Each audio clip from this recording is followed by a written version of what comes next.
Hello students, welcome to Magnet Brains. मैं रूपाली वर्मा। आज मैं लेकर आई हूँ अपनी क्लास 5th के प्यारे प्यारे बच्चों की हिंदी की बुक रिम झिम की वर्कशीट। तो ठीक है, वर्कशीट कराने से पहले आपको बता दें कि भाई मैग्नेट ब्रेन्स अभी तक आपको 100% फ्री एजुकेशन देता आया है, आगे भी देता ही रहेगा। लेकिन अब आपके लिए लेकर आया है बुक्स और ई बुक्स। ये बुक्स ई बुक्स आपको मिल रही हैं किंडरगार्टन से लेकर क्लास 12 तक के सभी क्लासेस के लिए और सभी सब्जेक्ट्स के लिए। ये अलग अलग कैटेगरीज में आपके लिए रेडी की गई है। जैसे कि आप वर्कशीट पढ़ रहे हो तो इससे पहले हमने क्या किया था, हमने जो हमारी बुक है रिम झिम उसका डिटेल एक्सप्लेनेशन किया था। तो एक हमारी बुक है जिसमें हमारे सभी चैप्टर के एक्सप्लेनेशन रहेंगे, तो आप एक लिए एक बुक वो है। फिर उसके बाद हमने एनसीईआरटी सोल्यूशन किया, तो एक बुक हमारे पास है जिसमें सारे ही एनसीईआरटी सोल्यूशन रहेंगे। अब हम कर रहे हैं वर्क बुक, तो हमारे पास क्या रहेगा, एक बुक जिसमें हमारे पास सारे ये वर्कशीट रहेंगी। तो इस तरीके से अलग अलग कैटेगरीज की बुक रेडी है। इन्हें प्राप्त करने के लिए नीचे डिस्क्रिप्शन बॉक्स में एक लिंक दिया गया है, उसके अंदर एक फॉर्म है, उसे फिल करिए, सबमिट करिए। हमारा एक टीम मेंबर जल्द ही आपसे कांटेक्ट भी करेगा। तो ये नोट्स प्राप्त करके भी आप अपनी पढ़ाई बहुत अच्छे से कर सकते हैं। तो चलिए आते हैं आज के वीडियो पे। जैसा कि आप देख रहे हैं, क्लास 5th की हिंदी वर्कशीट है हमारी रिम झिम बुक की खिलौने वाला। तो यहाँ पर पार्ट है हमारा 3 आज लेकर आए हैं। चैप्टर नंबर 3 खिलौने वाले की वर्कशीट है ये। तो चलिए शुरू करते हैं। इसमें अलग अलग तरीके से हमारे पास प्रश्न दिए गए हैं और इनको हम सॉल्व करेंगे। सबसे पहले हमारे पास आ रहे हैं बहुविकल्पीय प्रश्न। तो हमने यहाँ पर देखा था कि एक छोटे सा बच्चा जो है उस एक खिलौने वाला आता है, उसको लेकर जैसे वो जोर जोर से आवाज़ दे रहा होता है तो अपनी मम्मी से बताता है कि खिलौने वाला क्या क्या लेकर आया है। मोहन ने क्या लिया, मुन्नू ने क्या लिया, सरला ने क्या लिया। साथ ही वो किस तरीके से अपने भावों को बताता है कि ये सारे खिलौने तो बच्चों के लिए हैं, मैं तो क्या करूँगा, मैं तलवार, तीर, धनुष बाढ़ लूँगा और एक दिन रामचंद्र बनूंगा और तुम्हें कौशल्या बनाऊंगा। ये जिस किया था ना, तो उसी कविता पर हमने ये अब हमारी वर्कशीट है। तो चलिए, जब आपको हमने पूरी कविता पढ़ी हुई है तो उसको वर्कशीट सॉल्व करने में बिल्कुल भी टाइम हमको नहीं लगना है। तो क्या है सबसे पहला प्रश्न, खिलौने वाला कैसा तोता लाया था। वो तोता कैसा था। अब आपको अगर पंक्तियां याद है कविता की तो तुरंत आप मिला लेंगे। लाल पीला, हरा हरा, सफेद पीला या पीला पीला। तो कैसा लाया था वो, हरा हरा तोता लाया था, है ना। नेक्स्ट है, खिलौने वाली गुड़िया के कानों में क्या पहना हुआ था। अब खिलौने वाली गुड़िया ने अपने कानों में क्या पहना था, बालियां पहनी थी। तो सही क्या होगा हमारा, गा, बालियां पहनी हुई थी। नेक्स्ट आते हैं, बालक के अनुसार तोता, बिल्ली, मोटर, रेल से कौन खेलते हैं। उसे कौन बताया था ये सब, इनसे कौन खेलता है, इनसे बच्चे खेलते हैं। तो सही क्या आएगा, का, हमारा बच्चे खेलते हैं। नंबर 4 आता है, तपस्वियों के यज्ञ में किसने बाधा डाली थी। जो तपस्वी होते हैं, साधु संत होते हैं, वो जब यज्ञ कर रहे थे तो उनके यज्ञ में कौन बाधा डाल रहा था। देवताओं ने, पशुओं ने, असुरों ने या बालकों ने। तो किसने डाला था, असुरों यानी कि राक्षसों ने उनके यज्ञ में बाधा डाली थी, इसीलिए तो रामचंद्र जी ने उनका वध किया था। फिर आते हैं, बालक वन में किसके बिना नहीं रह सकता। बालक बोलता कि ठीक है, मैं भी जो है रामचंद्र जैसा बनूंगा और वन जाऊंगा, लेकिन वहां वन जाएगा तो, लेकिन वो किसके बिना नहीं रह पाएगा, माता के बिना, खिलौनों के बिना, पेड़ों पैसों के बिना या तीर कमान के बिना। तो वहां किसके बिना नहीं रह पाएगा, वो है आपका माता के बिना। अपनी माँ के बिना वो कैसे रहेगा भाई, पूरा दिन जंगल में घूमेगा, सब कुछ करेगा और आखिर में फिर रात में क्या करेगा, रात में तो उसे अपनी माँ के पास तो सोने की आदत है, तो माँ नहीं मिलेगी तो माँ के बगैर कैसे रहेगा। फिर है, साड़ी कौन लाता है, कपड़े वाला, पानी वाला, खिलौने वाला या कबाड़ी वाला। तो साड़ी लेकर कौन आता है, साड़ी लेकर आता है कपड़े वाला, खिलौने वाला तो नहीं लाता, क्योंकि सरला मचल रही थी कि साड़ी हमको चाहिए, लेकिन खिलौने वाला कहाँ साड़ी लाता है, वो तो कपड़े वाला लाता है। मोहन ने क्या लिया था, रेल, धनुष, मोटर गाड़ी या साड़ी। तो मोहन ने क्या लिया था, मोहन ने लिया था मोटर गाड़ी। माँ ने कितने पैसे दिए थे, माँ ने जो है बच्चे लड़के को लाकर पैसे दे दिए थे। कितने पैसे दिए थे कि जाकर खिलौना ले लो। उसको 4 पैसे, 5 पैसे, 10 पैसे या 20 पैसे। तो उसको मिले थे 4 पैसे। नेक्स्ट आते हैं, रेल कैसे चलती थी, धक्का देने से, पानी डालने से, चाबी भरने से या अपने आप। तो रेलगाड़ी चलती थी चाबी भरने से, जब उसमें चाबी भरी जाती थी तो तब वो भग भग भग भग करके भागती थी। अब आ गए हम अपने दूसरे प्रश्न पे। यहाँ पे हमें क्या करना है, सत्य और असत्य बताना है। इंग्लिश में हम लोग करते हैं ना ट्रू एंड फॉल्स, तो वो चीज़ हमें यहाँ पे भी बतानी है। सही है तो उसके लिए हम ट्रू लिखते हैं, तो यहाँ सत्य लिखेंगे। गलत होता है तो हम क्या लिखते हैं, असत्य, और यहाँ पर हम क्या लिखेंगे, फॉल्स। जब फॉल्स लिखते हैं तो आप यहाँ असत्य लिखेंगे। तो क्या है, खिलौने वाले के पिंजरे में तोता बंद था। क्या ये सही है, वो पिंजरे में बंद था या खुला लेकर आया था? तो ये बात एकदम सत्य है, वो जो तोता लाया था वो पिंजरे में बंद था। खिलौने वाले के पास छोटी छोटी तलवारें नहीं थी। नहीं, ये तो गलत है, उसके पास तो तलवारें थी, तो इसलिए ये क्या हो जाएगा, असत्य। फिर एक खिलौने वाले के पास साड़ी ही थी। तो क्या उसके पास साड़ी थी या सिर्फ साड़ी ही थी, क्या था? तो यहाँ पर ये तो असत्य है, उसके पास तो खिलौने थे, साड़ी ही तो नहीं थी, मतलब इवन उसके पास तो साड़ी थी ही नहीं। फिर नेक्स्ट है, बालक के रूठने पर उसकी माँ उसे प्यार से मनाती थी। तो उसे देखिए कविता की लास्ट पंक्तियों में तो जब वो उसकी मनचाही चीज़ें देती थी, वो रूठ जाता था तो उसको मनाती थी। तो ये क्या होगा, ये सत्य है। जब वो गुस्सा हो जाता था तो उसकी माँ उसे मनाती थी। बालक माँ को मनचाही चीज़ें देती थी, जो उसका मन करता था, क्योंकि बालक तो पूरी तरह से आज्ञाकारी था, गुड बॉय था, तो उसको उसकी मम्मा तो मनचाही चीज़ें देंगी ना, तो ये एकदम सत्य है। मुन्नू ने गाड़ी नहीं खरीदी थी। तो मुन्नू ने क्या खरीदी थी, अगर मुन्नू ने गाड़ी नहीं खरीदी तो क्या, तो ये सही है, मुन्नू ने गाड़ी नहीं खरीदी थी, ये बिल्कुल सही है, क्योंकि मुन्नू ने तो गुड़िया खरीदी थी, उसने साड़ी तो नहीं खरीदी थी, उसने गाड़ी नहीं खरीदी थी। नेक्स्ट आते हैं, बालक राम के समान बन नहीं जाना चाहता। क्या वो राम के समान बन नहीं जाना चाहता? तो उसने बोला कि वो बन बिल्कुल नहीं, वो जो है नहीं जाना चाहता, क्योंकि वो वहाँ जाएगा फिर माँ के बगैर नहीं रह पाएगा। वो राम जी जैसा बनना चाहता है, लेकिन माँ को छोड़ के बन नहीं जाना चाहता। नेक्स्ट आते हैं, अब हमारे पास में क्या दिया है, बॉक्स में से उचित शब्दों का प्रयोग करके रिक्त स्थान भरिए। अब हमारे पास क्या है, यहाँ पे कुछ शब्द दिए गए हैं, आपको दिख रहे हैं ना, ये कुछ शब्द दिए गए हैं। अब इन्हीं शब्दों की सहायता से नीचे जो हमारे पास फिलअप्स दिए हैं उन्हें फिल करना है। तो पहला क्या दिया है, खिलौने वाले की गेंद डैश पैसे की थी। कितने पैसे की थी? तो यहाँ पर देखिए कई ऑप्शन है, 1 है और 4 है। तो यहाँ पर पैसे कितने पैसे की थी, 1 पैसे की थी। गेंद कितने की थी, 1 पैसे की थी। खिलौने वाले के पास कई प्रकार की डैश थी। क्या थी उसके पास, कई प्रकार की सीटियाँ थी। कपड़े वाला कभी कभी डैश दे जाता था। क्या दे जाता था, वो दे जाता था साड़ी। कपड़े वाला क्या दे जाता था, साड़ी दे के जाता था। बालक अपनी माता को डैश बनाना चाहता था। वो क्या बनाना चाहता था, कौशल्या बनाना चाहता था। राम जी की माँ जैसी थी ना कौशल्या, उनके जैसे बनाना चाहता था। बालक की माता ने उसे डैश पैसे देकर खिलौने लेने भेजा। कितने पैसे दिए थे उसको, 4 पैसे देकर भेजा था। तो सही क्या है, 4 पैसे। अब आ गए नेक्स्ट क्वेश्चन में, कविता की निम्न पंक्तियों को गद्य रूप में लिखिए। अब ये कविता जो होती है ना, ये किस में होती है, काव्य रूप में होती है। क्योंकि हम जो जैसे हम लोग स्टोरी पढ़ते हैं तो स्टोरी में कैसे पूरी पूरी लाइन हमें समझ में आती जाती है, तो वो होता है गद्य, और ये क्या है हमारा काव्य। तो अब हमें ये पूरी पंक्तियां पढ़नी है और फिर इसे हमें सिंपल लाइन में सिंपल सेंटेंस में लिखना है। तो चलिए पहले पंक्तियां पढ़ते हैं। तो क्या है, तुम कह दोगी वन जाने को हंसते हंसते जाऊंगा। तो वो क्या कहता है, अगर माँ ने मुझे बोला कि तुम वन जाओ तो मैं हंसते हंसते वन चला जाऊंगा। पर माँ बिना तुम्हारे वन में मैं कैसे रह पाऊंगा। माँ ने तो बोल दिया कि तुम जाओ तो मैं वन चला जाऊंगा, लेकिन बिना माँ मैं तुम्हारे वहां वन में कैसे रह पाऊंगा, मैं वहां पर तुम्हारे बगैर नहीं रह पाऊंगा। दिन भर घूमूंगा जंगल में, लौट कहाँ पर आऊंगा। दिन भर तो जंगल में घूम लूंगा, लेकिन रात होने पर मैं कहाँ पर लौट कर आऊंगा, है ना। तो ये हमारी पंक्तियां थी। अब इन पंक्तियों को देखिए हमने गद्य खंड में कैसे लिखा है। अगर उसकी माँ उसे वन जाने का आदेश देगी तो वह खुशी खुशी वन भी चला जाएगा, लेकिन बालक शीघ्र ही दुखी हो जाता है।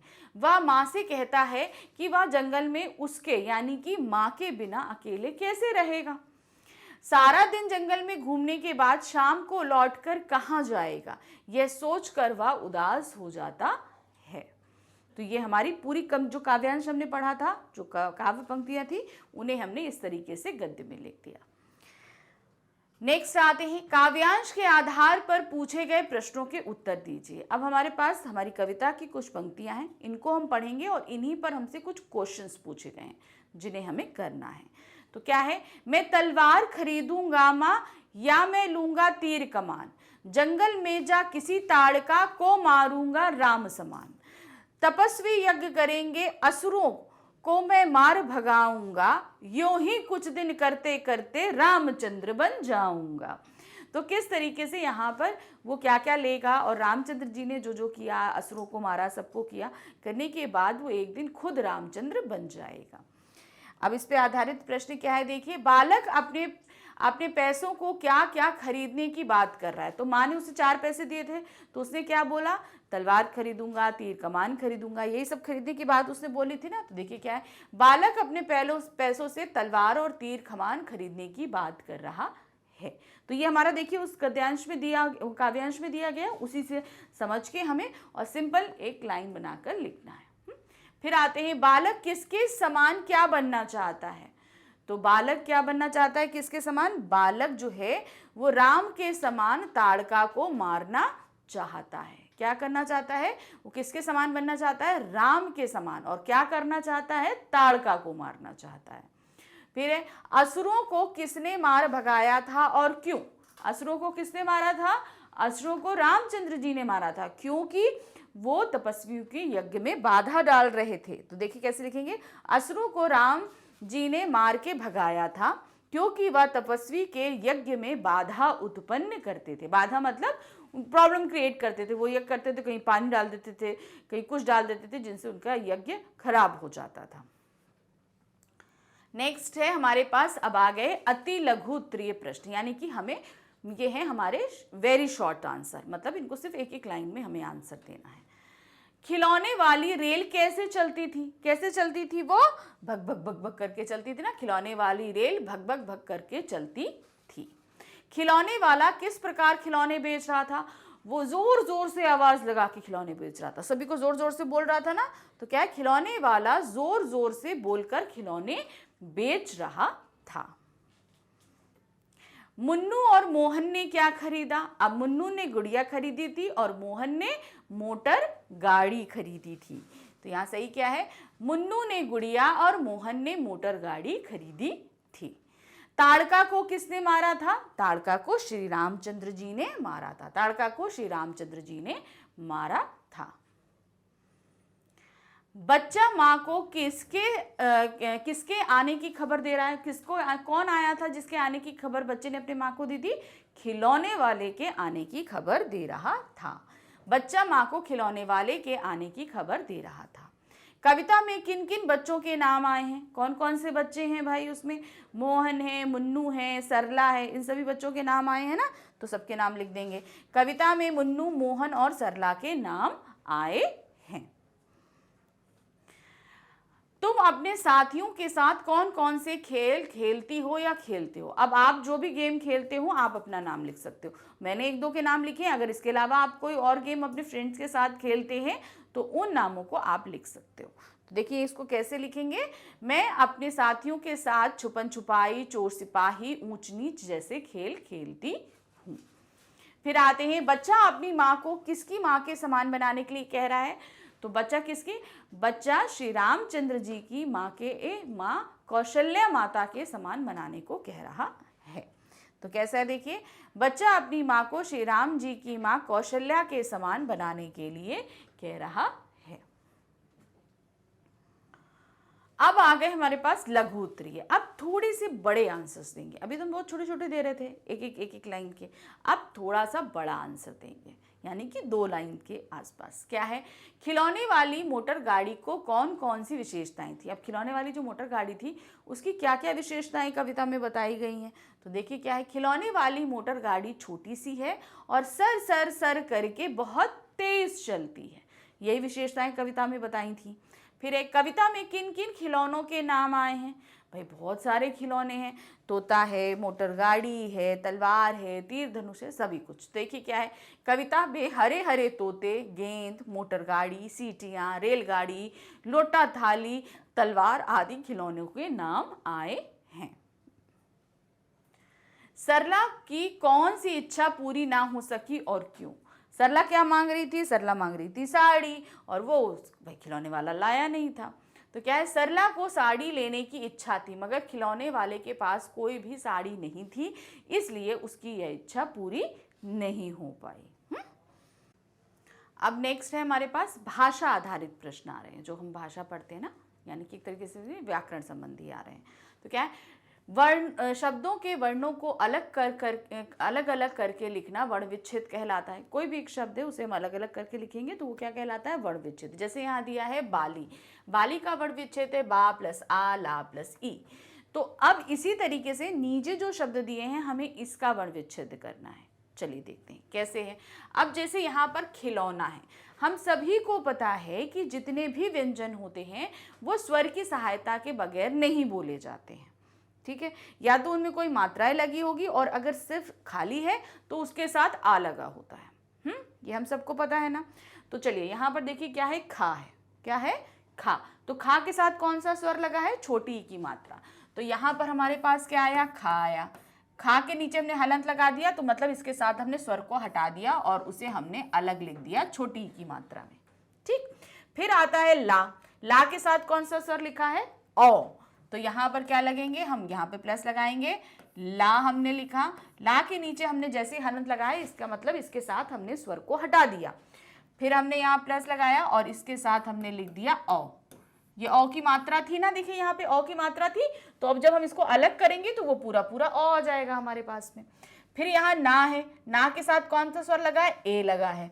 तो यहाँ पर हमने ना लगाया और इसके नीचे हलंत लगा दिया। हलंत हम इसलिए लगाते हैं, मतलब हमने इस शब्द में से स्वर को निकाल लिया, ठीक है। ये जो व्यंजन था, इस व्यंजन में से हमने स्वर को निकाल लिया। क्योंकि जैसे अगर यहाँ पर हम सिर्फ ना लिखते हैं, जैसे ये ना है, तो ये ना क्या है? इसके अंदर स्वर है, मुंह से बोलो ना, आ निकल रहा है ना, ना आ निकला ना। तो अब जैसे जैसे हमने यहाँ से निकाल दिया, हमने हलंत लगाया, तो इसमें से हमने क्या किया? स्वर को बाहर निकाल दिया। बाहर निकलो तुम, नौ, अब तुम इस समय ना के घर पे नहीं रह सकते, ना के घर से बाहर निकलो। तो अब उसको हम क्या बोलेंगे? न। क्या बोलेंगे? न। तब हम ना नहीं बोल पाएंगे, क्या बोलेंगे? न। तो ठीक है ना। अब यहाँ पे न आया और इसके साथ हमारा स्वर कौन सा लगा था? ए लगा था, तो हम यहाँ पर लिख देंगे ए, ठीक है ना। तो इस तरीके से हम इन सभी शब्दों को जो है अलग अलग करेंगे। तो चलिए देखिए हमने कैसे अलग अलग किया है। ये देखिए हमने किया ना, देखो खा, खा में कौन सा स्वर था? छोटी ई। फिर ला, ला में ओ, ना, ना में ए। फिर उसके बाद आते हैं गा, गा में कौन सा स्वर लगा हुआ है? छोटा ऊ, छोटा ऊ आया। डा, डा में क्या लगा है स्वर? छोटी ई। फिर या में क्या लिखा है? बड़ा आ। फिर उसी तरीके से आए बा, बा में कौन सा स्वर लगा है? छोटी ई, तो बा प्लस छोटी ई। फिर ला, तो ये ला तो खाली अपने आप ही बगैर स्वर के है, तो हमने सिर्फ ला के नीचे हलंत लगा दिया। फिर दूसरा ला है, ला में कौन सा स्वर लगा है? बड़ी ई, तो यहाँ पे ला और फिर बड़ी ई। तो इस तरीके से जब भी हम विच्छेद करेंगे तो हम जिस भी व्यंजन में से स्वर को निकालेंगे, सबसे पहले उसके नीचे हलंत लगाएंगे और उसके साथ जो भी मात्रा लगी है हम उसको, उस स्वर को हम पूरा पूरा लिख देंगे। और मान लो अगर कोई मात्रा नहीं भी लगी है तो उस कंडीशन में हम क्या करेंगे? हम सिर्फ छोटा आ लिख देंगे। और मान लीजिए कोई वर्ड आधा है, जैसे आधा का है, आधा ता है, आधा पा है, तो उसका मतलब है कि उस व्यंजन के साथ कोई स्वर है ही नहीं, तो उसे जैसे हमने यहाँ पे ला लिखा ना, ये देखो यहाँ पे आधा ला है ना, उसी तरीके से हम यहाँ पर सिर्फ ला के नीचे हलंत लगाकर छोड़ देंगे। चलिए आगे क्वेश्चन में बढ़ते हैं हम। अनुस्वार और चंद्र बिंदु उचित स्थान पर प्रयोग कर शब्दों को पुनः लिखिए। अब हमारे पास यहाँ पे कुछ शब्द दिए गए हैं जिनमें हमारा अनुस्वार और चंद्र बिंदु लगना है, लेकिन लगा नहीं है। अब हमें ढूंढना है। जैसे यहाँ पर है हंसना, तो हंसना में हमारे पास क्या होगा? आप बताओ। हंसना में क्या लगता है हमारा? यहाँ पे चंद्र बिंदी लगता है। गेंद, गेंद में क्या लिखती? बिंदी लगती है, ठीक है ना। फिर गेंद में अनुस्वार लगा। सुंदर, सुंदर में भी हमारा अनुस्वार लगेगा, ठीक। फिर क्या है? खरीदूंगा, दूंगा में क्या होगा? चंद्र बिंदी। पिंजड़ा, तो अब यहाँ क्या आएगा? पिंजड़ा, ठीक है ना। अब इसको सही कैसे लिखेंगे चलो देखते हैं। ये देखिए, ठीक है। हंसना, गेंद, सुंदर, खरीदूंगा, पिंजड़ा। आगे और भी शब्द हैं, चलिए देखें। यहाँ पर क्या है, मैं में क्या आता है, सिर्फ बिंदी आती है। माँ में क्या आता है, चंद्र बिंदी आती। रामचंद्र, यहाँ पे बिंदी आएगी। घूमूंगा, क्या घूमूंगा, ठीक है। जंगल, ठीक है। अब ये आ गया, तो ये कैसे आ रहा है, ये देखिए, घूमूंगा, ठीक है। तो ये ऐसे आया हमारा, मैं, माँ, रामचंद्र, घूमूंगा, जंगल। आ गया ना। चलिए, तो इसी तरीके से ध्यान रखना है किसमें आपकी बिंदी लगेगी, किसमें चंद्र बिंदी लगेगी। ये चीज आप जितना भी रीडिंग करेंगे आपको समझ में आता जाएगा धीरे धीरे। नेक्स्ट आते हैं प्रश्न संख्या 3। संज्ञा के स्थान पर प्रयोग किए जाने वाले शब्द सर्वनाम कहलाते हैं। वाह, मैं, तुम, यहाँ, कौन इत्यादि नीचे दी गई कविता में की पंक्तियों में से सर्वनाम शब्द छांट कर लिखिए। आप सभी को पता है सर्वनाम क्या होता है, संज्ञा के स्थान पर प्रयुक्त किए जाने वाले शब्दों को हम सर्वनाम कहते हैं। अब यहाँ पर देखिए क्या है, यहीं रहूंगा कौशल्या में। तो यहाँ पर क्या है, एक तो यही है और दूसरा क्या है, कौशल्या। ये हमारा सब क्या है, ये क्या हुआ, हमारा सर्वनाम हुआ। तुमको यहीं बनाऊंगा, तो यहाँ पर क्या है, तुमको हो गया। तुम कह दोगी वन जाने को, तो यहाँ पर क्या है, तुम सर्वनाम है। कौन प्यार से बिठा गोद में, तो यहाँ पर कौन है, कौन। ये सभी हमारे क्या है, सर्वनाम शब्द हैं। ये देखिए यहाँ पर यहीं, मैं, तुमको यहीं, तुम और कौन, तो यहाँ पे यहीं पे भी है, ठीक है, ओके। तो ये सभी हमारे क्या हैं, सर्वनाम शब्द हैं। नेक्स्ट आते हैं प्रश्न संख्या 4 पे। निम्नलिखित वाक्यों में प्रयुक्त क्रियापदों को पहचान कर लिखिए। क्रियापद यानी कि ऐसे शब्द जिससे हमें कुछ काम के करने होने का बोध मिलता है, वो शब्द हमारे क्या कहलाते हैं, क्रिया शब्द कहलाते हैं। तो यहाँ पर क्या है, मैं वन में घूमूंगा, तो ये घूमूंगा हो गया। सरला खेल रही है, तो खेल रही है, ये क्रियापद है। फिर आते हैं, रेल चलती है, तो चलती है क्रियापद है। माँ खाना बना रही है, तो बना रही है क्रियापद है। फिर है, मैं कल परीक्षा दूंगा, तो यहाँ पे दूंगा। तो इन सभी शब्दों से देखिए किसी भी काम के करने या होने का पता चल रहा है, तो इसका मतलब क्या है, ये सभी क्रिया है। तो ये देखिए, घूमूंगा, खेल रही है, चलती है, बना रही है और दूंगा, ये सभी हमारे क्रिया शब्द हैं। नेक्स्ट आते हैं, निम्नलिखित शब्दों में वाला अथवा वाली लगाकर नया शब्द बनाओ। सिंपल है, बर्तन वाली, फेरी वाली, मूंगफली वाला। तो आप वाली वाला कुछ भी लगा के बहुत इजी वे से बना सकते हो। देखो क्या है, बर्तन वाली, बर्तन वाली, वाला लगाया फेरी वाली, वाला लगाया मूंगफली वाली। तो इस तरीके से हम नया शब्द बना लेंगे। नेक्स्ट आते हैं, नीचे दिए गए शब्दों में से संज्ञा और विशेषण शब्द छांटकर अलग अलग कीजिए। तो अब हम देखिए, अलग अलग करने से पहले हम क्या करते हैं, जो हमारे संज्ञा शब्द हैं उन्हें हम सर्किल कर लेंगे और जो विशेषण शब्द हैं उन्हें हम अंडरलाइन करते चलेंगे। चलिए देखते हैं, कौशल्या, कौशल्या यहाँ किसी का नाम है, इसलिए ये क्या है, संज्ञा। अब यहाँ पर नए, नए क्या होते हैं, कपड़े होते हैं, तो ये संज्ञा के बारे में बता रहा है, तो ये हमारा क्या है, ये विशेषण है। छोटा, छोटा भी किसी संज्ञा पद की विशेषता ही बतलाता है, तो ये भी क्या है, विशेषण है। गेंद, गेंद एक वस्तु का नाम है, इसलिए ये संज्ञा है। रामचंद्र किसी व्यक्ति का नाम है, इसलिए ये भी संज्ञा है। हरा, हरा भी क्या है, किसी चीज की विशेषता बतलाता है, इसलिए ये विशेषण है। चार भी किसी शब्द की विशेषता बता रहा है, इसलिए ये भी विशेषण है। भैया, भैया ये किसी का नाम है, इसलिए संज्ञा है। सुंदर भी क्या है, वो विशेषता बता रहा है। खिलौना क्या है, संज्ञा है। तो इस तरीके से हमने संज्ञा और विशेषण शब्दों को छांट लिया। तो चलिए देखिए कैसे लिखा। संज्ञा हमने क्या लिखा था, कौशल्या, गेंद, रामचंद्र, भैया और खिलौने, ये सभी हमारे क्या थे, संज्ञा थे। विशेषण क्या है, नए, छोटा, हरा, चार और सुंदर, ये सभी क्या है, विशेषण है। नेक्स्ट आते हैं, नीचे हमें कुछ विलोम शब्द लिखने हैं, शब्द दिए हैं उनके विलोम लिखने हैं। जैसे क्या है, छोटी, छोटी का विलोम क्या होगा, बड़ी। नए मतलब पुराने, कोई चीज नया नया तो पुराने। लूंगा तो क्या होगा, दूंगा, कोई चीज लेना देना। खरीदूंगा तो क्या होगा, बेचूंगा। हंसते रोते। असुर, सुर, असुर मतलब राक्षस, सुर मतलब देवता। तो देखिए यहां पर क्या है, छोटी बड़ी, नए पुराने, लूंगा दूंगा, खरीदूंगा, बेचूंगा, हंसते रोते, असुर सुर। नेक्स्ट आते हैं, निम्नलिखित वर्ग पहेली में से 10 खिलौनों के नाम छिपे हैं, उन्हें ढूंढ कर लिखिए।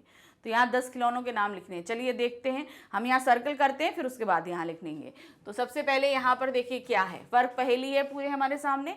सबसे पहले आप यहाँ देखोगे तो हमें दिख रहा है गुड़िया, ठीक है।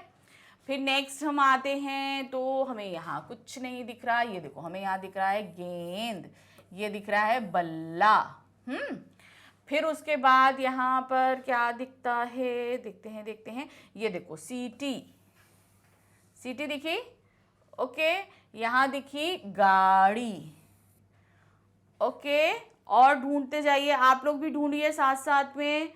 और ये देखिए आया घर, फिर आया ये हल। तो कितने हो गए, 1 2 3 4 5 6 7 हो गए। और भाई ढूंढ लिए हैं, चलिए चलिए चलिए जल्दी से ढूंढते हैं। और क्या हो गया, तोलू, तोता, ये देखिए आया तोता, ठीक है।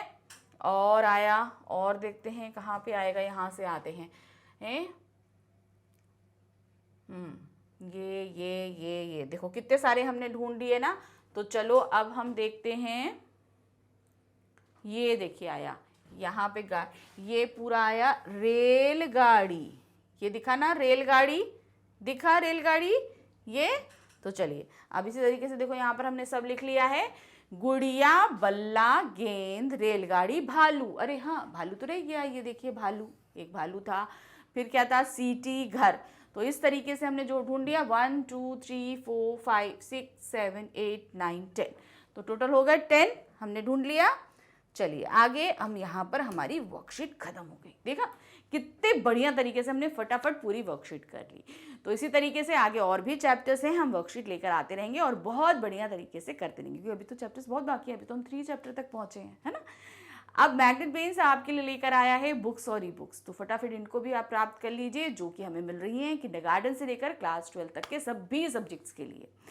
तो और इन्हें हमने अलग अलग कैटेगरीज में रेडी किया है, जैसा कि हम लोगों ने अभी रिसेंटली अपनी बुक रिमझिम ख़त्म करी थी, तो हमने क्या किया था, उसके सारे डिटेल एक्सप्लेनेशन किए थे। तो इसी तरह हमारे एक बुक रहेगी जिसमें हमारे सारे डिटेल एक्सप्लेनेशन रहेंगे, तो वो कहलाती है थ्योरी बुक। फिर हम एनसीईआरटी सोल्यूशन करते हैं, तो एक बुक हमारे पास है एनसीईआरटी सोल्यूशन बुक। तो इसी तरीके से अलग अलग कैटेगरी की बुक हमारे पास रेडी है, इसे आप प्राप्त कर सकते हैं। कैसे, नीचे डिस्क्रिप्शन बॉक्स में एक लिंक दिया है, उसके अंदर एक फॉर्म है, उसे फिल करिए, सबमिट करिए, हमारा एक टीम मेंबर आपसे कांटेक्ट करेगा और आप बहुत ही आसान तरीके से इन बुक्स को प्राप्त कर सकते हैं। तो ध्यान रखिए, अभी वर्कशीट आगे और भी हैं, हम मिलकर करेंगे, तो जल्दी ही मिलते हैं फिर से दोबारा। Bye bye.